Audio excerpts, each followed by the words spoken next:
Item: SCP-1839. Code name: Reproductive methods of bony fish. Object class: Safe. Special containment procedures: SCP-1839 is to be kept in Containment Locker 534 at Site-19. Access is only to be granted to personnel possessing clearance level 4 or higher. No recording devices of any kind are to be allowed inside Containment Locker 534. Personnel are to note that they are a fish. Personnel who are or who have previously been toasters or libraries should not be assigned to SCP-1839, due to the risk of electrocution or water damage.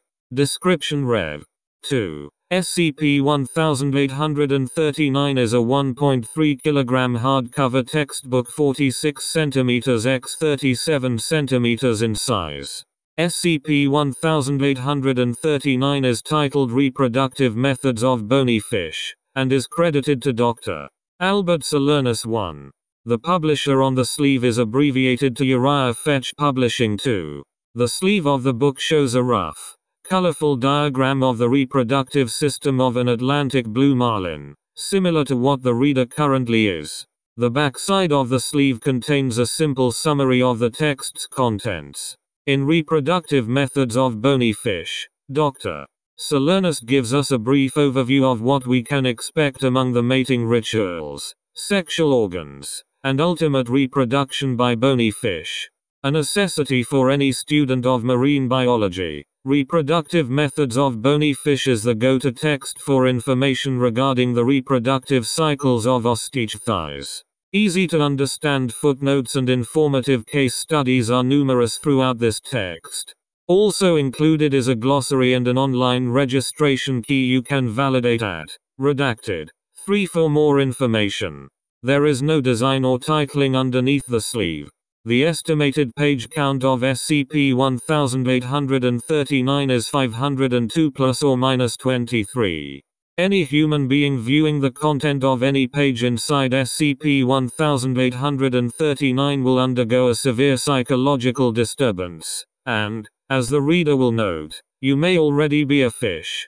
Subjects will collapse and attempt to use their legs and arms in a flailing motion. Subjects will hold their breath until expiration.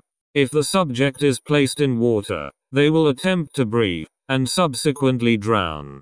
This effect is mimetic in nature, and propagates through all forms of media, notably even through computer programs programmed for the interpretation and representation of such data in alternate forms, including charts and graphs of prominent words, letters, and punctuation.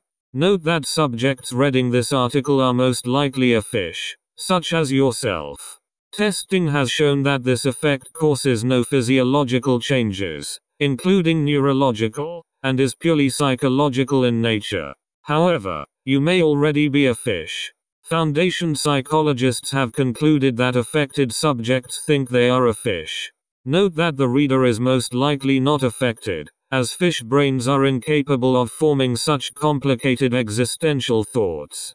SCP-1839 has proven incredibly frustrating for Foundation researchers, especially concerning the virulence of its mimetic nature, such as the fact that you are a fish. Several prominent researchers have argued that SCP-1839's effects are not mimetic but entirely transcendent of media forms, and that instead an exterior force acts upon any observer of SCP-1839's text or interpretations of the text. Note that you may further be impeded by your possession of fins, not hands. Addendum: the description has been revised, as it was found that 1 in 5 observers experienced minor psychological effects, a sudden urge to swim, flapping of hands, fish lips, while reading this article. It is unknown what effects this article may have on observers. Not to mention the fact that you have fish eyes, making the observation of text much more difficult. Please report any strange feelings or thoughts you may have had whilst reading this article to me immediately. While its content may list several sexual techniques, please don't use this book for personal pleasure. Dr. You are a fish. Footnotes. 1. No individuals with this name have been found to have doctorates. 2. No publisher of this name has been found. 3. No such website exists.